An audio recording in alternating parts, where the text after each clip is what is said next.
श्री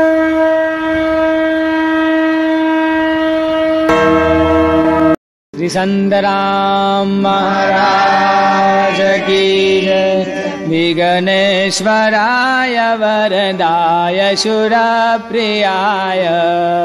लंबोदराय सकलाय जगद्हिताय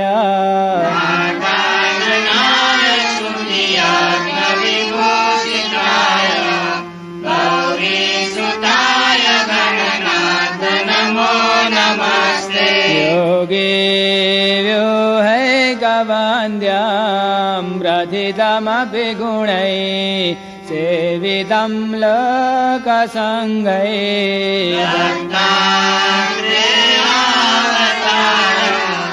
कलियुगजनने योगदन्तं सुयोगम् तिष्ठन्तं विद्युक्तं मुनिगणनमितं पार्थिवैर्वन्द्यमानम् शान्तं श्रीशान्तराम प्रणतजनमनो इष्टदं नित्यमीरे। गुरुर्ब्रह्मा गुरुर्विष्णु गुरुर्देवो महेश्वर गुरुर्साक्षात् परं ब्रह्म तस्मै श्री गुरुवे नमः। शान्ताकारं भुजगशयनं पद्मनाभं सुरेशम् ईश्वरं गगनसदृशं मेघवर्णं शुभांगं लक्ष्मीकान्तं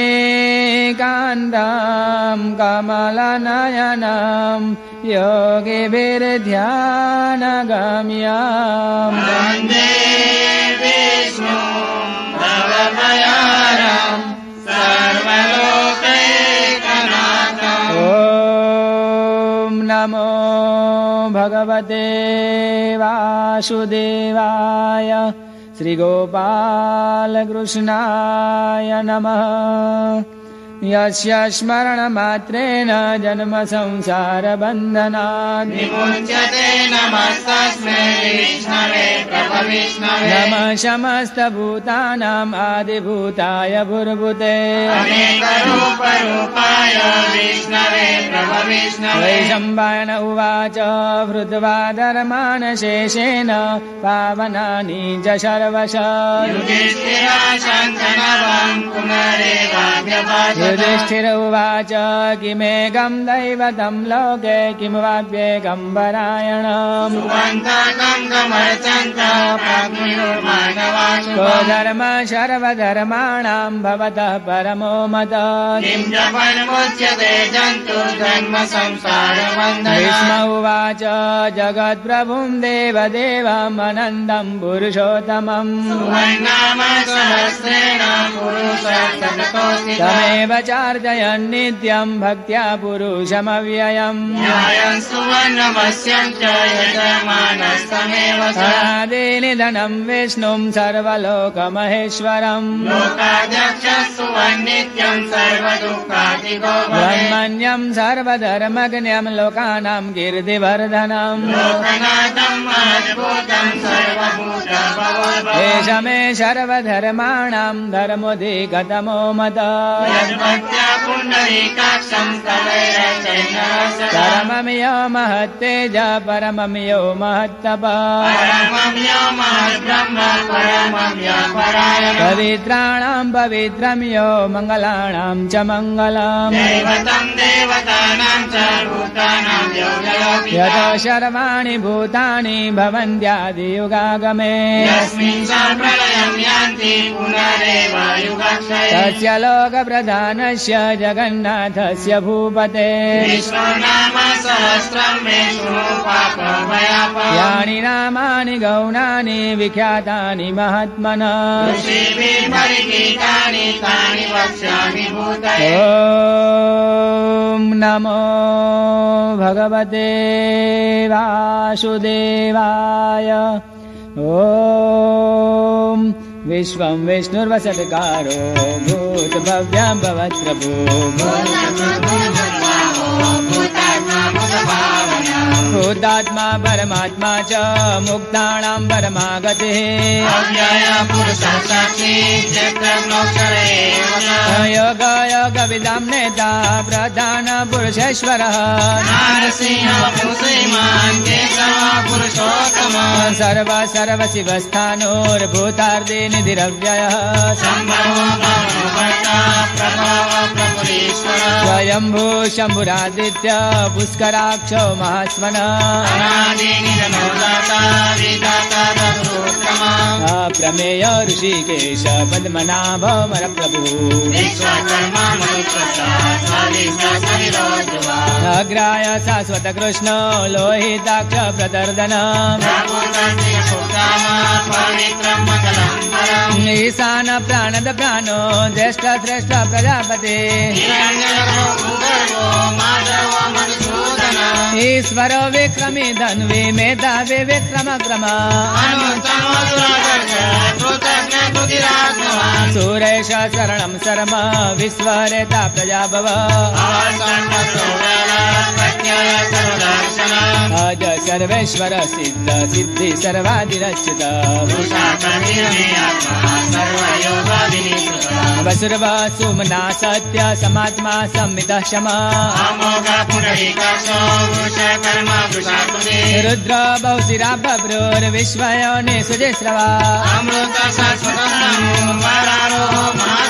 सर्वगः सर्वविद्वानो विश्वक्षेणो जनार्दन लोकाध्यक्ष सुराध्यक्ष धर्माध्यक्ष कृताकृता ब्राजिष्णुर्भोजनं भोक्ता सहिष्णुर्जगदादिजः उपेन्द्र वामन प्रांशुर अमोघः सुचिरुर्जिता वेद्य वैद्य सदा योगी वीरः माधवो मधु महाबुद्धिर्महावीर्यो महाशक्तिर्महाधृते महेश्वासो महीवर्ता श्रीनिवासः सदाङ्गति मरीचिर्दमनोहंस सुपर्णो भुजगोत्तम अमृत्यो सरदक्षिणः सन्दाता सन्धिमान्धिरा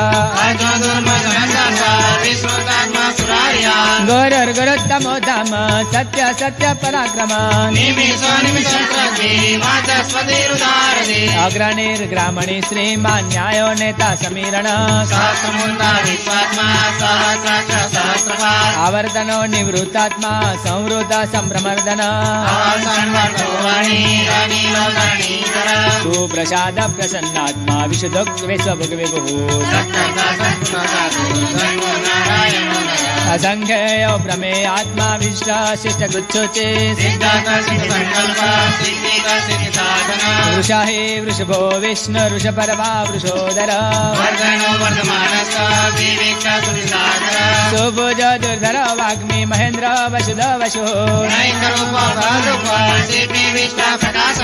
ओजस्य जते धर प्रकाशात्मा प्रदापन अमृतां सुद्भव भानुशाश बिन्दु सुरेश्वरः भूत भव्य भवन्नाथ पवन पावनो नला युगादिकृत युगावर्तो नैकमायो महाशन इष्टो विशिष्ट शिष्टेष्ट शिखण्डी नवशो वृषः अच्युत प्रसिद्ध प्राण प्राणदो वासवानुज स्कंद स्कंदधरो धुर्यो वरदो वायुवाहन अशोकस्तारणस्तार शूर शौरिर्जनेश्वर पद्मनाभोरविन्दाक्ष पद्मगर्भ शरीरभृत् अतुला सर्व भीमा समयग्नो हविर्हरे विक्षरो रोहितो मार्गो हेतुर्दामोदरशः उद्भवक्षोभनो देव श्रीगर्भ परमेश्वरः व्यवसाय व्यवस्थान संस्थान स्थानद ध्रुव रामो विरामो विरज मार्गो नय नय नय वैकुंठ पुरुष प्राण प्राणद प्रणव पृथो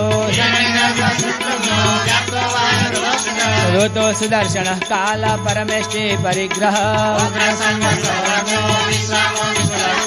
विस्तार स्थावर स्थानु प्रमाणं विनिमव्ययम् निर्विन्नस्त विष्टभुर्धर्मयूप महामख यज्ञैज महेज्यश्च क्रतु सत्रं वदाङ्गते सुव्रत सुमुख सूक्ष्म सुगशा सुगदा सुहृत् स्वापन स्ववसो व्यापी नैकात्मानिक कर्मकृत् धर्मगुद्धर्मे सदा सत्करमक्षरम् वस्ति नेमि सत्वस्थ सिंहो भूत महेश्वर उत्तरो गोपतिर्गोप्ता ज्ञानगम्य पुरातन सोमपमृतपः सोमा पुरजेत् पुरुषोत्तम जीवो विनयिता साक्षी मुकुन्द मित विक्रम अजो महारसा भाव्यो जिता मित्र प्रमोदन महर्षि कपिलाचार्य कृतज्ञो मेदिनीपते महावराहो गोविंद सुसेन गणकांगदे वेदाश्वांगोचित कृष्ण दृढ़ संघर्षण चित भगवान बगहानंदे वनमाले हलायुधः सुधनवा खंड परशुर दारुणो द्रविणप्रद त्रिशामा सामगः श्याम निर्वाणं भेषजं विशाख शुभांग शांति दस्रष्टा कुमुदः कुवलेशय अनिर्वर्ति निवृत्तात्मा संक्षिप्ता क्षेम कृच्छिव त्रिदः त्रिसहस्रेणि वास्तस्त्रीणि तिस्त्रीणि भावनः वक्षश्वंग सतानंदो नंदिर्ज्योतिर्गणेश्वर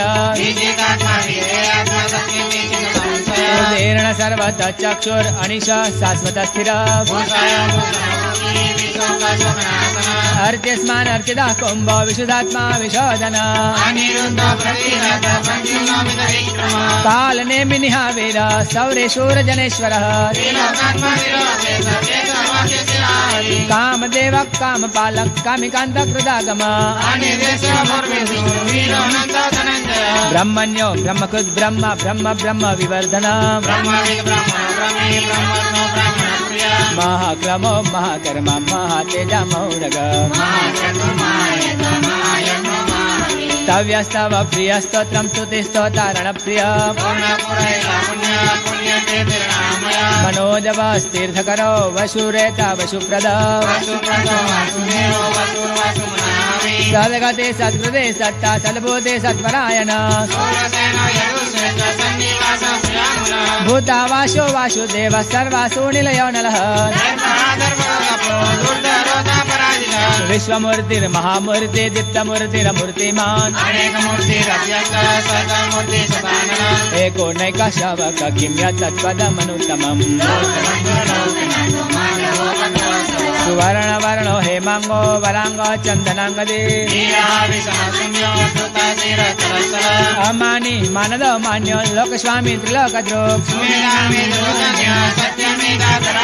तेज वृष द्युतिधर सर्वशस्त्रभृतांबर चतुर्मूर्ति चतुर्बाहु चतुर्व्यूह चतुर्गति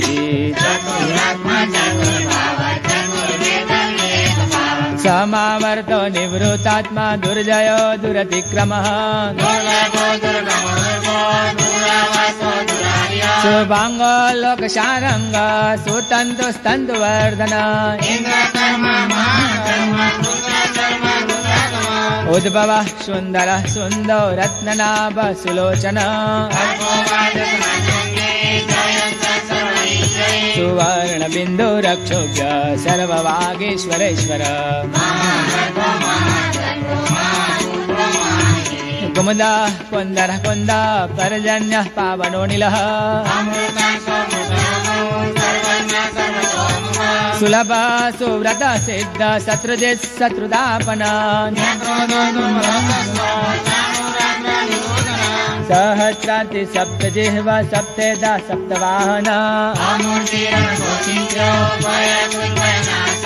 अनुर्बृहत् कुतस्थूलो गुणभुन्निर्गुणो महान् भारभूत्कथितो योगी योगिशः सर्वकामदा धनुर्धर धनुर्वेद दन्दो दमयितादम सत्त्वान् सात्विक सत्य सत्य धर्म परायण विहाय स गतिर्ज्योति सुरचिर्भूत भुग्विभुः आनन्दहूत भुगभोक्ता सुखदो नैकजोग्रज सनातनतम कपिल कपिलव्यय रुद्र कुण्डले चक्रे विक्रम्युर्जित्सासन अक्रूरपेसलो दक्षो दक्षिणक्षमिणाम्बर उत्तारणो दुष्कृतिः पुण्यो दुष्स्वप्ननाशन आनन्दरूपो नन्दश्रीर्जितमन्युर्भयापः अनादिर्भुर्भुवो लक्ष्मी सुवीरो रुचिराङ्गद आधारनिलयो दाता पुष्पहास प्रजागर प्रमाणं प्राणनिलय प्राणभृत् प्राणजीवन गुरुभुवः स्वस्तरुस्तर सविता प्रपितामह यज्ञभृद्यज्ञकृद्यग्नि यज्ञभुग्यज्ञसाधन आत्मयोनि स्वयं जातो वैखानः श्यामगायन शङ्खभ्रूनन्दकी चक्री शारङ्गधनवा गदाधर शङ्खभ्रूनन्दकी चक्रे शारङ्गधनवा गदाधर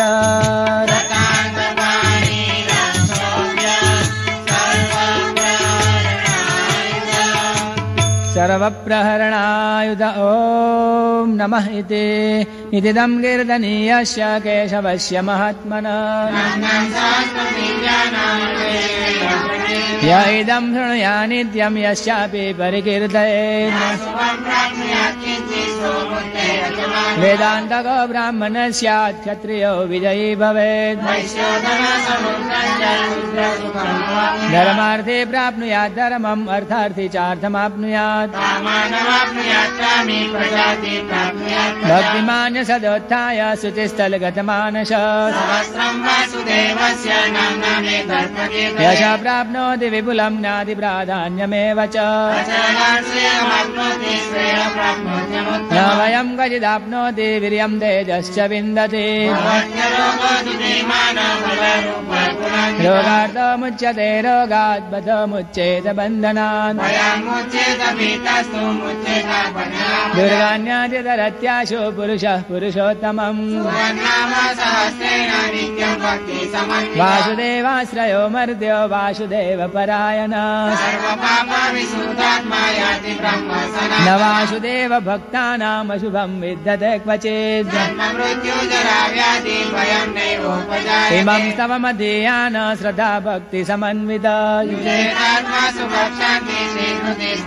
न क्रोधो न च मात्सर्यं न नभो नाशुभामते भवन्ति भूतपुण्यानां भक्तानां पुरुषोत्तमे द्योष चन्द्रार्कनक्षत्रा खन्दिसो पुरमहोदधे वासुदेवस्य वीर्येण विद्युतानि महात्मनः शशूरासुरगन्धर्वं सयक्षोरगराक्षसम् जगन्मसे वर्तते तं कृष्णस्य सचराचरम् इन्द्रियाणि मनोबुद्धि सत्त्वं तेजो बलं धृते वासुदेवात्मकन्याहु क्षेत्रं क्षेत्रज्ञ एव सर्वागमानमाचार प्रथमं परिकल्पते आचारः प्रभवो धर्मो धर्मस्य प्रभुरस्य ऋषय पितरो देवा महाभूतानि धातव जङ्गमं चेदं जगन्नारायणो योगो ज्ञानं तथा साङ्ख्यं विद्याशिल्पादिकर्म च वेदाशास्त्राणि विज्ञानं वेदसर्वजनम् एको विष्णुर्महद्भूतं पृथग्भूतान्यनेकश लोकान् व्याप्तभूतात्मा मुक्ते विश्वमुखम् इमं तवं भगवतो विष्णुर्व्यासेन कीर्तिताम् चेदपुरुषाश्रयं प्राप्तुं सुखानि च विश्वेश्वरमजं देवं जगतः प्रभवाप्ययम् भजन्ति ये पुष्कराक्षन्नते यान्ति पराम् अर्जुन उवाच पद्मपत्रविशालाक्ष पद्मनाभसुरोत्तम भक्तानामनुरक्तानां प्रातापो भजनात् श्रीभगवानुवाच यो मां नाम सहस्रेण स्तोतुमिच्छति पाण्डव सोमेतेन स्तोत्रेण स्तुत एव नमोऽस्त्वनन्दाय सहस्रमूर्तये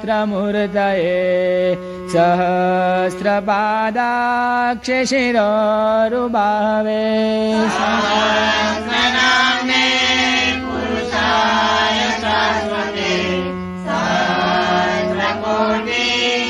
सहस्रकोटियुगधारिणे नमः कमलनाभाय नमस्ते जलशायिने नमस्ते केशवानन्त वासुदेव नमोऽस्तुते वासनाद्वासुदेवस्य वासितं भुवनत्रयम् सर्वभूतानि वासोऽसि वासुदेव नमोऽस्तुते नमो ब्रह्मण्यदेवाय गोब्राह्मण्यहिताय च जगद्धिताय कृष्णाय गोविन्दाय नमो नमः आकाशात्पतितं तोयं यथा गच्छति सागरम् सर्वदेव नमस्कारं केशवं प्रतिगच्छति एष निष्कण्टकपन्था यत्र सम्पूज्यते हरि उपदन्तं विजानीयात् गोविन्दरहितान् सर्ववेदेषु यत् पुण्यं सर्वतीर्थेषु यत्फलम् तत्फलं समवाप्नोति स्तुत्वा देवं जनार्दनम् यो नरः पठते नित्यं त्रिकालं केशवालये त्रिकालम् एककालं वा क्रूरं सर्वं जपो दह्यन्तेरिपवस्तस्य सौम्या सर्वे सदाग्रहा विलीयन्ते च पापानि स्तवे अस्मिन् प्रकीर्तिते येन ध्यातश्रुतो येन येनायं पठतेस्तव रक्तानि सर्वदानानि सुरा सर्वे समर्चिता इह लोके परे वापि न भयं विद्यते क्वचित् नाम्नां शास्त्रयोजिते वादस्य मम सन्निधौ सनिर्दहति पापानि कल्पकोटिशतानि च अस्वस्थसन्निधौ पार्थ तुलसी सन्निधौ पठन्नाम सहस्रं तु गवां कोटिफलं लभेत् शिवालये पठे नित्यं तुलसी वनसंस्थितौ नरो मुक्तिमवाप्नोति चक्रपाणिर्वचो यथा ब्रह्मात्यादिकं घोरं सर्वपापं विनश्यति वनामाले गदे सार्गे सङ्घे चक्रे च नन्दके श्रीमन्नारायणो विष्णु वासुदेवो विराजतु इति श्रीमन्महाभारते शतसहस्रायां संहितायां वैयासिक्याम् अनुशासनिके पर्वणि दानधर्मे भीष्मयुधिष्ठिरसंवादे श्रीविष्णोर्दिव्यसहस्रनामस्तोत्रं सम्पूर्णम् श्रीकृष्णचन्द्रदेव की जय श्रीसन्दराम महाराज की जय।